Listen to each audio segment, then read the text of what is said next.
and he's going to tell us about that particular adventure. Michael, would you come up and give us the program today? I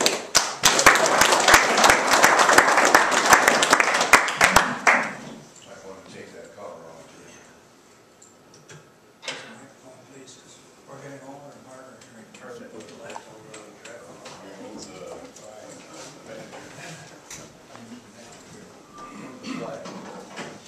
All right, good morning.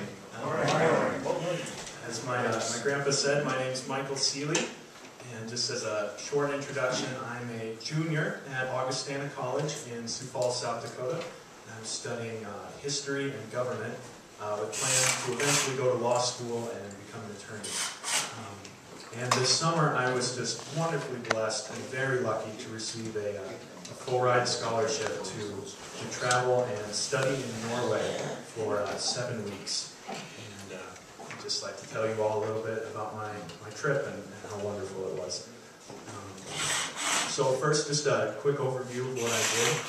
I left June 19th and flew over the ocean to Norway, and I stayed in the city of Lillehammer for about a week. And then after that, I traveled to the capital, Oslo, and stayed there for another couple of weeks before we had a midterm break, where some friends and I went to Paris, France for a few days on just travel on our own. And then we returned to Oslo and spent another several weeks there before flying home. And so, as I said, I received a scholarship, and it was an incredible gift. I certainly wouldn't have been able to go otherwise. And the scholarship came from the Nobel Peace Prize Forum. As I mentioned, I attend Augustana College, and Augustana has one of the distinctions of being a Lutheran, Midwestern Norwegian school. And there's only 5 of those in that category, which the category is pretty specific, so that's pretty easy to do. So these 5 schools all come together during the spring and meet on one of the campuses for the Nobel Peace Prize Forum. And this forum is a meeting of scholars and students and the general public to discuss peace and conflict throughout the world. And as you notice, it has the Nobel Peace Prize in its name. And that's because every year a past laureate of the Peace Prize speaks. This coming year, for example, F.W. de Klerk, the man who, along with Nelson Mandela, ended apartheid in South Africa, will be speaking at Augsburg College campus in Minneapolis, Minnesota. And so, as I said, I received this scholarship. There were 10 of us who were recipients of this, 2 from each of the 5 schools. And as far as the selection process, we prepared a resume and an application which included letters of recommendation and a brief essay on why we would like to study in Norway and why peace is so important and so vital in our world right now. And I was, after turning in that turning in that application, I was interviewed and was very honored to be selected. The scholarship's purpose is to promote positive relations between the United States and Norway, as well as introduce college students to things on an international level. A lot of people are not given the opportunity to travel, and college is a time where there's lots of commitments, but at the same time we're young and we have, some chances by our schools to travel, and it's just a wonderful opportunity that I was very, very happy to receive. And as part of my scholarship, I will help plan the 2012 Nobel Peace Prize Forum, as well as hosting several different events on my own campus. And so this summer, as I mentioned, I flew out June 19th and arrived in the city of Lillehammer. And if you've heard of Lillehammer, it's probably because they hosted the 1994 Winter Olympics. And it's just a small city of about 30,000 people, and just beautiful and wonderful and almost very Midwestern. It provided for a very nice transition to my time in Europe. People were friendly, it had a small town atmosphere, but at the same time it was Norwegian and had a very distinct Norwegian culture. And so we lived in the city of Lillehammer for about a week, studying at the Nansen Academy. There's a Norwegian figure by the name of Fridtjof Nansen. And he was a polar explorer and statesman and politician and athlete, and he's regarded as about the most famous Norwegian in modern history. And as I mentioned, he's a statesman, and he was very committed to promoting peace on an international level. After World War I, he was central in returning hundreds of thousands of prisoners of war to their home countries, as well as working with displaced civilians, returning them to their countries or finding new homes for them. And so internationally, he's just regarded as a wonderful man who worked towards peace. And the Nansen Academy continues that. It's a small college, very small college, who accepts international students, and they study there during the academic year, and during the summer they host various groups from around the world. And the Academy is also in connection with the Nansen Dialogue Network. And the Nansen Dialogue Network works primarily in Yugoslavia, or the former Yugoslavia. As I said, Nansen was a person who tried to promote peace and also repatriated people to their homelands. And the Nansen Dialogue Network is working in the former Yugoslavia to prevent any other conflicts like what they experienced in the mid-90s. And so the 10 scholarship recipients, the 10 of us Americans, studied at the Nansen Academy, but we weren't alone. We studied with 40 other people from the former Yugoslavia. And these were people of different ethnic groups. There were Serbs, Albanians, people from Bosnia-Herzegovina, from Montenegro, and just all these people who had grown up in a completely different culture and a different experience than any of us had experienced before. And they were there for the purpose of basically breaking down stereotypes. Several of them had lost family members in the war by the other side. And so Serbs and Albanians who are raised to see each other as the enemy, as the person who's always wrong, they met together for this week at the Nansen Academy and essentially broke down the stereotypes of who the other people were so that they could study together at the International Summer School, which I'll talk about later, which was where I studied in Oslo. And so here's just some quick pictures from Lillehammer. Up in the top left is the group of students that studied there, part of them. There's myself in the middle there, and to my left is a fellow named Thad Tietze. He was the other scholar that went from Augustana College. At the bottom is our professor. His name is Steinar Bryn. He's one of the most unique, wonderful people I've ever met. He just had this very stereotypical Vikingness about him. His hair is down to his waist, and he has a jet black beard, and just he's a mountain of a man, and just so fun and very, very warm-hearted. And then on the right, you can just see that the city of Lillehammer itself is just simply beautiful. There were parks all over the place, and this is just a statue and a fountain that was found in one of them. So after our time in Lillehammer, we traveled to Oslo. It's about 2 hours south by bus. And we studied on the University of Oslo's campus at the International Summer School. The International Summer School, the ISS, was founded in 1947, and it was essentially designed to, again, promote relations, good relations between the U.S. and Norway. At first, it was an only American school taught by Norwegian professors, but since then it has changed radically, and I attended the ISS this summer with 600 students from 100 different countries. When I say students, that's another distinction. It was anyone who wanted to learn. There were 17-year-olds there who were just starting college, and there were 75-year-olds there who had learned lots and wanted to know more. And so it made for just a mix of multiculturalism, of different nationalities, and different age groups and different experiences. And it was simply a wonderful time. This picture is a picture of my roommate. His name is Amir, and he's from Azerbaijan. It's a small country in the southern Caucasus Mountains. And he is performing a traditional Azeri dance. And this was done at an event that we hosted where performers from all over the world shared their culture and their dances and their songs and their poetry, and it was just a wonderful time getting to know all of these cultures and living together basically as a miniature of the world. As I said, there was 100 different countries there, and we managed to live peacefully for 7 weeks, and it was just a wonderful experience. We were on as I said, the University of Oslo campus, and so that has a long history. It was founded 200 years ago, and so lots of history to explore on that campus. As I mentioned, it's a school, and so of course I was taking classes.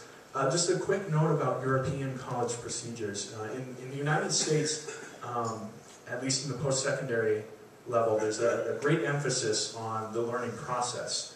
Your final grade for a class is taken from your attendance, your participation while in class, your midterms, quizzes, homework, and a final test. So there's lots of components that go into making your final grade. In Europe, the situation is different. Your grade is your final test. In almost every single class, you don't know your grade until the very last day of class, where you take your final, which is worth 100% of your grade. But the international summer school is international, and so there are people who are not used to the European system, and so the grading and the academic setup there was modified to be a mix between the two. And so my grades were composed of quizzes and participation and a 60% final. So the final was still worth more than half my grade, but it wasn't as big as normal European academics. And I took 2 courses, one in Norwegian history, and perhaps like many of you, I'm familiar with wooden shoes and tulips and windmills, and I'm very Dutch, but I hadn't studied Norway as a history of their country. And it was just incredibly interesting to learn all these things and to be exposed to this new culture that, of course, I'd met Norwegian Americans in the United States. In the Midwest, we have a very strong contingency of Norwegian Americans. But we just learned a vast amount of information on a variety of topics. We talked about immigration to the United States, the Viking era. We talked about Norway's union with their neighbors, Sweden and Denmark. Essentially, Norway has just been passed around and exploited by its neighbors for the last 600 years or so. We talked about World War II and how their neutrality was violated by Hitler, and just all kinds of different topics. And it was a wonderful thing to take. In addition to being in Norway, I started to recognize buildings, and oh, that's important because this happened there, and this street is named after this fellow who did that, and all kinds of information was just opened up to me because I was exposed to in Norwegian history. Also, I took a seminar on peace, and this was with the 10 scholars, that I was there with from the United States, and we essentially looked at theories about why wars start and how civil wars can be stopped and why peace is important, and learned a lot. And we worked with the Nobel Peace Institute, and just had a wonderful experience with that course as well. And as we were in the city of Oslo, there's tons of museums, and so we had several field trips to explore different museums over in Norway. I'll talk about that in a little bit. Here's some pictures from campus. In the upper left, you can see that it's basically a large lecture hall. This was our first meeting, and so this picture gives a little bit of a misrepresentation. My classes, my Norwegian history class was about 40 people, so it wasn't too big. It was larger than what I was used to, but it was very manageable. At the bottom was the building where we had our orientation, and as in much of Europe, the architecture is just beautiful and expansive. And this was their law building. This is where their law students study. And on the right, you can see there was lots of public artwork throughout the campus that you could just go and study and hang out by, and it was a very nice campus. Of course, in Oslo, the capital of Norway, there's lots of fun to be had. In fact, one of our biggest problems was time management. We were scholars over there. We were studying, and of course had to be good students and work hard at our academics. And of course, we needed sleep, and there was on-campus activities and commitments that we needed to attend. But also, we were in a capital city where there's tons of history and tons of things to experience. And so we of course took advantage of that. Another problem we experienced was the exchange rate. The Norwegians use the kroner, the crown, and the exchange rate between the United States dollar was rather bad for us. To put it in perspective, a bottle of soda pop was about $6 or $7. A glass of wine was about 15 to 20. A meal was about $75. Just at a normal restaurant, hamburger and fries. And so, of course, as students, we don't have a lot of money, and so we tried to do a lot of things that were low cost, but still a lot of fun. And that included museums. I mentioned earlier that with our courses, we got to go explore museums. Well, there was dozens of museums in Norway and in Oslo to experience. Just for an example, we went to the National Gallery. They have lots of historic paintings and just beautiful works of art from Norway and other places. We went to the Resistance Museum that highlighted Norway's resistance to the Nazis during World War II. And that was an incredibly powerful display. I really enjoyed that museum. There was the Science Museum and the Modern Art Museum and the Viking Ship Museum, and just, as I said, dozens of museums to explore. And they all had reduced prices for students, which was just great for us in our budget. Also, there's the Aker Brygge, which is the wharf district of the city. Ironically, it's the most expensive district of the city, but because it generates a lot of money, it's incredibly beautiful and very pretty, and there's lots of places to just walk around, which is free. And so we wandered around the Aker Brygge, which is it's pictured there. It's the wharf, and there were times where we just looked at the artwork. Other times they sold very cheap shrimp, fresh shrimp from the ocean there, and we just had a great time just looking at everything and experiencing that part of the city. About 10 minutes away by metro, there was a lake. It's called Sonsveien Lake. Just a beautiful place with lots to do. You could walk around the lake, you could go swimming. There was picnic tables if you wanted to go there and play cards. Lots of Sunday afternoons, we went out there and barbecued. Just lots of great things to do out there. And then at Sonsveien Lake, there's a hike that you can go on. It's about a 2-hour hike, and at the end is a little cabin nestled into the woods, run by this cute little family of Norwegians, and they serve homemade waffles and just the best coffee, and just a great time over there. And finally, Oslo, as a large city, has a lot of city parks. There's sculpture parks and flower parks and just wide expanses to play frisbee or just to sit and read, and so we went out there and had a great time with that as well. I mentioned earlier that I was allowed to travel to France over our midterm break. So while I was traveling, I also went traveling again. I went to France, and I also went to Hallingdal, Norway. Over our midterm break, we had about 5 days, and before we had even gone to Norway, my friends and I just got on the ball and bought some really cheap tickets. And just had always wanted to see France, and so we went to France, and there was incredible things to see there. And here's some more pictures from that. And we went to the Louvre, the art museum, the Versailles, the chateau where the French kings lived, the Eiffel Tower, Les Invalides, where Napoleon Bonaparte is buried. Along the River Seine, we just had picnics, and it was just a wonderful break from studying and from being a student, and just being a tourist, which is an interesting concept. It's, of course I was a tourist in Norway as well, but at the same time, I almost lived there for, 7 weeks, which is 2 months, and so I felt almost at home by the end of it. In contrast, I went to France, and we had 5 days to just see as much as we could and put as much into the trip as possible. And I speak a little French, and so I was able to communicate with the locals there, and everyone was just really nice. It was a great time. I got the chance to travel to Hallingdal, Norway, and this was part of a weekend excursion. Every student at the ISS is allowed and given a chance to travel over a weekend sometime during their stay. Some people went river rafting or hiking, or on a boat tour through the fjord surrounding Oslo.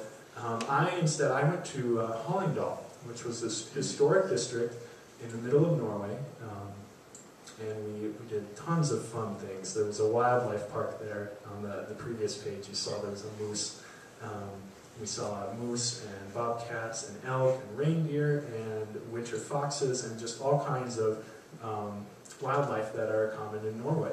And it was just a really fun experience. We stayed at a mountain lodge and went kayaking and all kinds of fun. Up in the top left there is a 5-story massive building that was constructed at the beginning of the 1900s. And since then, it was a private home, and since then it has become a museum devoted to Norway's fairy tales.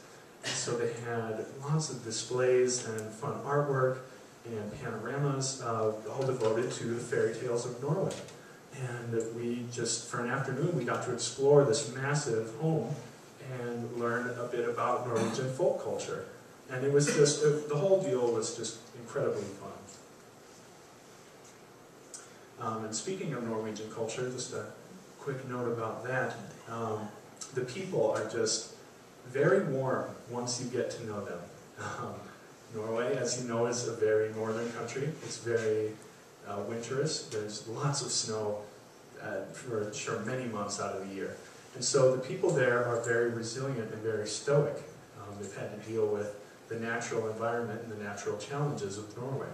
And so at first they can seem a little cold, but once you get to know them, they're so nice and so welcoming and so helpful.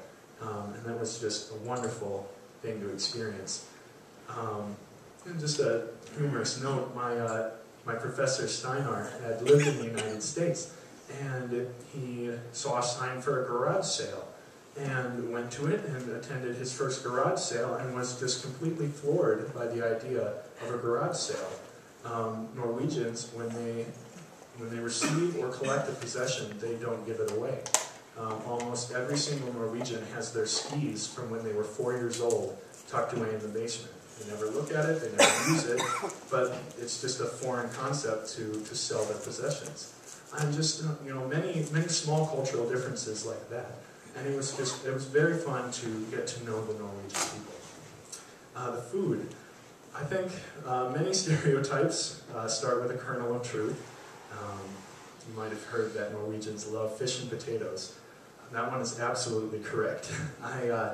I stayed on campus, as I mentioned, and so I ate all my meals at the campus cafeteria. And the food there, every supper, I'd say about 3 or 4 times a week, there would be fish and potatoes, and that was it. That was a full meal, and it was nourishing, but it wasn't very spicy or flavorful. It was a little bland, but it was good food. The Norwegians love bread. They have lots of different types of bread. They love Nutella, which is it's almost like frosting, chocolate frosting that's spread around like peanut butter. A lot of Europeans love Nutella, and Norway is no exception. And then, of course, the land of Norway, the natural beauty, that is, in a word, beautiful. And stunning and just incredible to behold. We got to see some of the countryside in Lillehammer, and just rolling hills and heavily wooded forests, and there's fjords and mountains and mist that just circles around, and it's just very beautiful. While I was over there, though, perhaps you might have seen the news, there was an attack, a vicious, terrible attack on Norway. On July 22nd, a man exploded a bomb in the middle of the city, and also shot down about 100 children at a camp nearby. And I'd just like to offer a brief reflection on that. It was very difficult to be there and experience that. At once I felt both foreign, but also part of Norway. I've been living there for 5 weeks and have truly come to love the people and the land. And to see them attacked like that was truly terrible. But as a people, they are resilient, like I mentioned before. Norway is used to struggles, and to see them gather together afterwards was beautiful. The Norwegian people told the world and told their attacker that they would not bow to his demands of racism and hate. Norway has been very ethnically homogeneous for centuries. Everyone's blue-eyed and blonde. But in recent years, a lot of immigration has happened, and so Norway's ethnic makeup is changing. And many feel that that's a really good thing. But at the same time, there are some radicals that are opposed to that and would go so far as to kill children in protest to that. But as a people, the Norwegians recovered from that attack, and it was beautiful to see that. And so after a while, my time in Norway came to an end, and on August 5th, I returned home, and I met my family at the gate, and I got to see my fiance the next day, and it was great. Yeah, it was nice to be home. The jet lag, on the other hand, was a bit terrible. Norway is 7 hours ahead of time, of Central Time, and so for the next week and a half or so, at 3 in the morning, every morning, I'd wake up, and I wouldn't be able to fall back asleep, because it would be 10 o'clock in Oslo, and that's sleeping in, and that's time to be up, and get to work. But 3 a.m. in the middle of Iowa is a little different. And so that Monday, I got home on a very late Friday night, so basically Saturday. And that Monday, I was back to work at a furniture store where I live in Spencer, and it was almost as if Norway was a dream. I was back to doing what I had been doing before, but at the same time, it was a good feeling to know that the world continues. I was back in my home, and I was once again, doing the things that needed doing. And remembering my time in Norway is a good thing. To think about how I was blessed with this opportunity to spend 7 weeks in a culture that I've come to love. And now I'm back home and can share it with people like you, and it's just wonderful. I mentioned before that the scholarship is based off of the Nobel Peace Prize Forum, and we'll be convening as a forum again this spring, 2012, and I, along with the other 10 U.S. scholars that went, will be central in the planning of that forum. And so I'm very much looking forward to that. And yeah. And now at this point, I'd like to open it up for questions with one last comment. At the bottom of the screen are the words Alt for Norge, and it's not the national phrase of Norway, but the monarchy has been using that for the last several decades, and it means everything. It means everything for Norway, as in they would give everything for their homeland, and I just think it's a very beautiful phrase. So at this point, I'd like to open it up for questions. Yes? Can you say something about the socioeconomic level of the people and the social structure in terms of the government providing, etc.? Yeah, sure.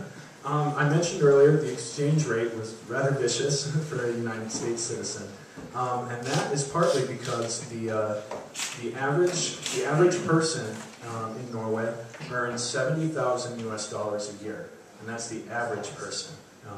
It's incredible wealthy as a country they really are. And of course, you know, there's outliers that make more and those who make less, but as a people, they've done very well economically because of the oil that was found in the late 70s, which has also tied into their political history. Since about the mid-30s, the Labour Party, which is a social leftist party, has been in power and has implemented a lot of welfare programs. Welfare in the United States is rather controversial. In Norway, it seems to work for them. Granted, they have 5 million people as their population, so they're 60 times smaller than we are. But at the same time, the Norwegian government is able to provide free healthcare, free education, lots of free services to the Norwegian people, partly because of their wealth and partly because of their small size. And so as a whole, the socio-economic level of Norway is incredibly high. And that was good to see. There was a lot of people who were living comfortably but not living exorbitantly. Sorry. It's also why they don't like immigrants coming from Eastern Europe, et cetera, et cetera, et cetera. That is part of it. Assimilation has been a little difficult in recent years, although they do an admirable job of that. There's courses available and required for immigrants to take to learn Norwegian, and before that they cannot gain citizenship. Yeah, so it's a very interesting system. Yes? Since you were mentioning you had 100 different cultures, now what language was employed? I mean, you communicated, I'm assuming, with each one reasonably well. Yes, I neglected to mention this, but a requirement for attending the school was fluency in English. Our courses were taught in English, conversation was all in English.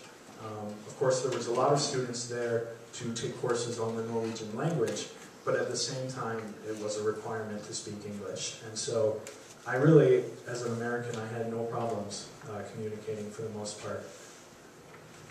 Yes? What's the annual income tax set at for a laborer? The annual, I'm not sure about income tax, but the total revenue tax taken from a person's wages is roughly 29%. Lots of people throw around figures like, oh, it's 50%, but it's quite small. I think, yeah, 29 or very low 30s. It might have gone up recently. But like I said, their population is very small, and so they all pull together and are able to pay for these welfare programs. Yes? You talked about people being fairly wealthy there. Is it a type of industry, or how do they acquire their wealth? That's a complex question. As I mentioned, Norway discovered oil in their waters in the late 70s, and that was quickly essentially taken over by the government. And the government takes a huge amount of the oil produced and essentially puts it into a fund that pays for the welfare programs. And so the government has been very fortunate and also very strategic in planning their budgets. And they don't overspend, and so the country's government as a whole has a very high level of money. And so they're able to pay for programs like healthcare and education. And thus Norwegian citizens don't have to pay for these expensive things that other countries, such as the United States, do. And so they pay more taxes, but they collect more free services, and thus they're able to save their money more on the whole because they collect more than they give. Yes. You mentioned you attended a peace seminar. Where does Norway look at their function as far as world peace is concerned? It's interesting to mention that because one of the main courses of both, or one of the main themes of both of my courses was Norway as a peace nation. I mentioned before that Norway had been essentially exploited and passed around as a territory by its neighbors for the last 600 years or so. This is simplifying it, but in 1814, Norway gained its self-rule under Sweden's government, and so they were allowed to run the country they want. But since then, in 1814, 200 years ago, Norway has not been involved in a conflict on a large scale. Their neutrality was violated during World War II, and they had no interest in joining that war until they were invaded. And so they were involved in that, but not as an aggressor. And then recently, Norway has supplied a minimal amount of troops to involvement in Iraq and Afghanistan and Libya. And so as a nation, they have this long history of avoiding conflict, of remaining neutral and allowing them to negotiate with each side and hopefully bring about peace. The first UN Secretary General was a Norwegian. The Norwegians were in charge of constructing the building in New York of where the UN meets. Norway has served numerous times as a mediator between guerrilla groups and the governments involved in civil wars. People trust Norway because of their history. They haven't been aggressors, they weren't colonizers. They simply have 200 years of remaining where they are and being peaceful. And so as a whole, Norway is regarded internationally as essentially a nation of peace. Yes? What would you consider their type of government? Is it leaning toward democracy, or is it a monarch? They have a system decently similar to the United Kingdom. They have a monarch, but he has very little actual power, or at least very little power that he tends to use. Essentially, their monarch is the figurehead of the country, and real power rests in their parliamentarian government led by a prime minister. And so they are democratic, but it's a very different system from what we have in the United States. Yes? You should mention the daylight hours that existed there while you were there. That was another thing. Norway, of course, is a very northern country, and as such, they have longer days during the summer and very short days during the winter. While I was in Lillehammer, we celebrated what's called the celebration of the midnight sun. And on that day, the summer solstice, the longest day of the year in Norway, the sun rose that morning at about 4 a.m. and it stayed light for 22 hours until 2 a.m. the next morning. And so we would go to bed at midnight and close these massively heavy, thick curtains to block out the sun, because it would be roughly 6 o'clock here. And that was very interesting to experience and live. And as a young person, I just had a great time, because we could stay out and wander around the city late into the night and yet still have sun. Another interesting thing was how quickly the days started to shorten. As I mentioned, the sun set around 2 a.m. When I first got there, the first week. By the last week, the sun would set at about 11:30. And so in 7 weeks, 3 hours had been taken off of their day. And that just goes to show that during the winter, there's about 4 or 5 hours of sunlight and the rest darkness. And so it's a very, very interesting time schedule to get used to, but also very enjoyable, I thought. Yes? Hey, you talked about the peace discussions you had with all ages of people from all different countries. I guess I believe that we have a lot to learn from our young people. And I'm wondering if the people you talked about at age 75, which is in my age group, were they willing to do that? And were you willing to, did they have a totally different philosophy than what those who were younger had in order to accomplish what this whole thing was about? Kind of a tricky question, I guess, but I mean, I'm trying to blend the old with the young, and I think you need to do more. Yes, that was an enjoyable and very interesting thing. Obviously, people who are 75 have more experience, more knowledge than those of us who are younger. And so the younger generation, at least in my experience from my time over there, was able to speak from a technological point. This is how the world operates right now. But at the same time, those who were older were able to say and talk about the long trends in history and politics and government and economics. And it was very interesting to play those two views against each other, to experience the younger population's perspectives and the older generation's experiences. And as a whole, I thought that we did quite well to assimilate both those views, tradition and progressiveness, and really have a lot of discussions about how do we enact peace on an international level.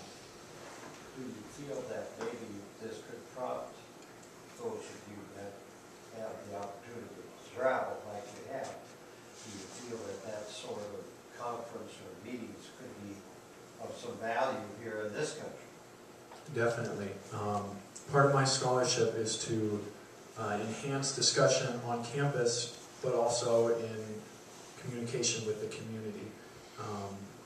I think that it was an incredible broadening experience as an individual for me to experience all of this in Norway, but at the same time to send that out into the general public and to implement what I learned there. I talked about the Nansen Academy in Lillehammer and how Fridtjof Nansen was a statesman and a man of peace. And we worked with the Nansen Dialogue Network. The dialogue was it's a very wonderful concept that we studied the entire week while we were over in Lillehammer. And essentially it's conducting a debate where both sides have a very strong and heated point.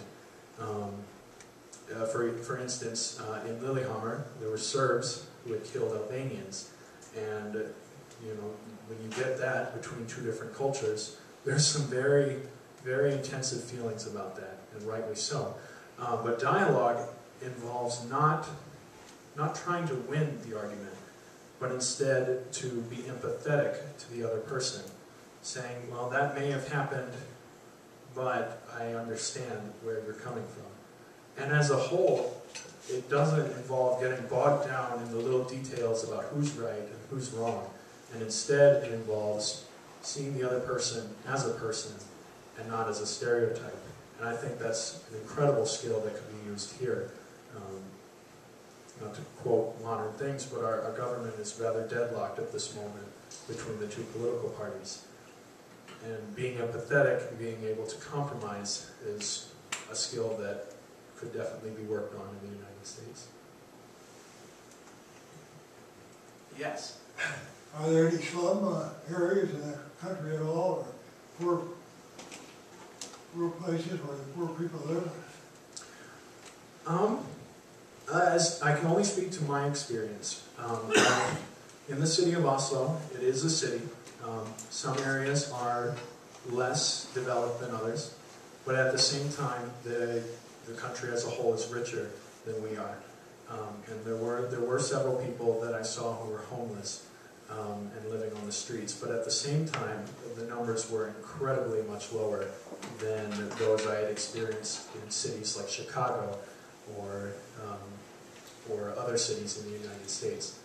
And so I never came across any slum areas, although there were some areas of the city that were lower developed and still needed working on.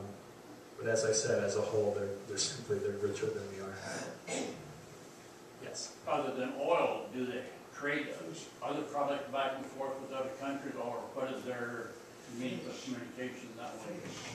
Yeah, fish is a very big one. I mentioned the food. They eat a lot of fish. Well, they also export lots of fish. There's also some mineral resources, iron in the northern parts. Forest, they have lots of forests and have been steadily, cutting down trees and selling those for centuries.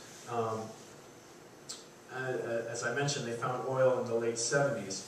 That's only 4 decades ago. Before that, they relied a lot on those other industries, forestry and fish, and economic trade with Great Britain helped them gain their resources a lot. Recently, though, they've been lucky enough to discover oil, and their country has saved that money in a fund. Yes? I was raised in the Scandinavian community, Norwegian for Danes, and we all, 6 of us married Norwegian Lutherans to all that. One of my brothers-in-law and their relatives came over from Norway, and his wife, my wife's sister, made lutefisk for him. I never heard of it. You know, lutefisk, apparently nobody in here knows either. You never heard of lutefisk. You never want to hear of it again. I don't know what the situation was, but you never heard of it. Because I suppose the Norwegian family brought it over back in the 1800s when they preserved the fish was live. And we must have never given the lutefisk. Did you ever hear of lutefisk over there? I've heard of lutefisk in the States, but I didn't have the opportunity to try it over there. But speaking of rather strange Norwegian culinary dishes, every morning for breakfast, there were several options, including oatmeal and cereal and toast. But also, there were 2 bowls of fermented fish. And you take this rotten fish, it's safe, I mean, it's not bad for you, but it is rotten, it is not smelling terribly great, and you spread it on toast and you can eat it. And I never decided I wanted to try that, so I skipped out on that.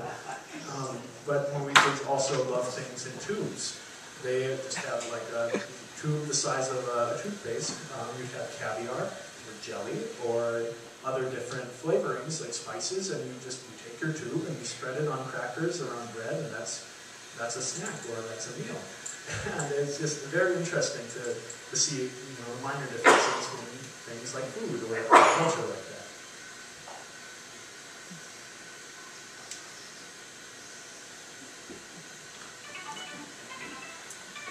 Well, thank you very much for allowing me.